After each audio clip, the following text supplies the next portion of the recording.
உங்கள் பேர் சத்தமாக சொல்லுமா? பிரியாங்க சாமி. ஊருமா? குட்டி கண்டனூர். என்ன தொந்தரவுமா? கால் வலி சாமி. கால் தொடுமா? வீக்கம் சாமி. 2 காலுமே வீக்கம் சாமி. தண்ணி ஒழுகாமல் இருந்துச்சு சாமி. நேற்று இருந்து தண்ணி ஒழுகுது சாமி. சரி, ஆனால் வலி இல்லையே? வலி இல்லை சாமி. இந்த இடம் வலி வீக்குமே மற்ற உங்களோட வந்தவங்கள வர சொல்லுங்கள். வர்றாங்க சாமி. பிடிச்சிட்டு காலை மேலே தூக்குங்க நீங்கள். வீக்குமே வற்ற மாட்டேங்குது சாமி. வர்றக்குள்ள திரும்பி போயிடலாம்ங்களான்னு ஆகிட்டு போச்சுங்க சாமி. தொடுங்க, எந்த இடத்துல தொடுங்க.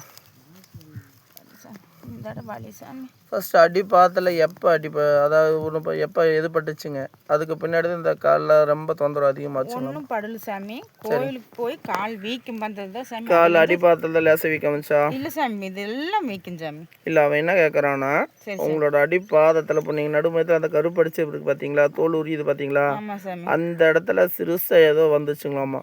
அதுக்கு பின்னாடி தான் உங்களுக்கு அப்படியே ஸ்ப்ரெட் ஆகி நரம்புல மூலத்தில் அப்படியே வந்து மேலே ஏறி இருக்குங்களாமா. உண்மைங்களா? ஆமாம் சாமி. இந்த இடத்துல கருப்பாக வந்தது சாமி. இப்போ ஒன்றுமே வரலைங்கிறீங்க. வந்துச்சு சாமி. இந்த இடத்துல மறந்து அதான் ஆரம்ப ஸ்டேஜுங்களாமா. ஆமாம் சாமி. ஆமாம் சாமி. கீழே வச்சுக்கோ. வந்துச்சு சாமி. சரி காளியம்மா, உங்களுக்கு மருந்து பணம் எழுதிக்கோங்கம்மா. சரிங்க சாமி.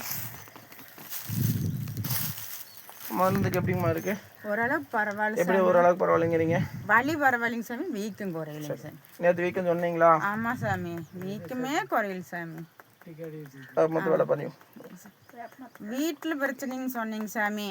அதுதான் என்ன வீட்டில் சுற்றி இருக்கிறவங்க உங்களுக்கு பிரச்சனை பண்ணுறாங்க. அதுக்கு என்ன பண்ணுறதுங்க சாமி? அமைதியாகிடுவாங்கம்மா. சரி சொல்லுங்கள். நேற்று இருந்ததுக்கே முதல்ல இருந்த வேகம் இல்லைம்மா உங்களுக்கு. சரி சாமி. நீங்கள் எந்திரிச்சு நடந்த முன்னாடியே அமைதி ஆகிட்டாங்கம்மா. சரிங்க சாமி. உண்மையாக பொய்யா உங்கள் மனசாட்சி தொட்டு பாருங்கம்மா. சரிங்க சாமி. கேளுங்க, நீங்களே கேளுங்க. இதுதான் சாமி கேட்போம். வீட்டில் எந்த பிரச்சனை இல்லைங்களான்னு கேட்டியல்ல, என்னையா கேளு சாமி. ஏன் சாமி வீட்டில் என்ன சாமி பிரச்சனையும் சாமி சொல்லி இருக்குதுங்க. அந்தம்மா வீட்டை சுற்றி இருக்கிறவங்க அவங்க பிரச்சனை பண்ணுறாங்க. சரி சாமி. 2 நபர்கள். சரி சாமி. அவங்க நேற்று வந்து அமைதி ஆகிட்டாங்க. சரி சாமி. இல்லை நீங்கள் போன வண்டியை விட்டு இறங்கணும்னா ஓடி வந்து கேட்பாங்க. சரி சாமி. உண்மையா பையங்களா? ஆமாம் சாமி, அதெல்லாம் வர்றாங்க. நேற்று வந்தாங்களா? நேற்று வரல சாமி. நேற்று வரலைங்க. எங்கே போயிட்டாங்க? நேற்று வீட்டில் தான் இருந்தாங்க. சாம்பிட விட்டு எட்டி வச்சு பார்த்துக்கிட்டே தான் இருந்தாங்க. சரி சாமி. ஏன் வரல? வரலைங்க சாமி. வரமாட்டாங்க. சரி சாமி. அவங்க செய்கின்ற காரியங்கள் வந்து உங்களுக்கு இடையூறு வந்து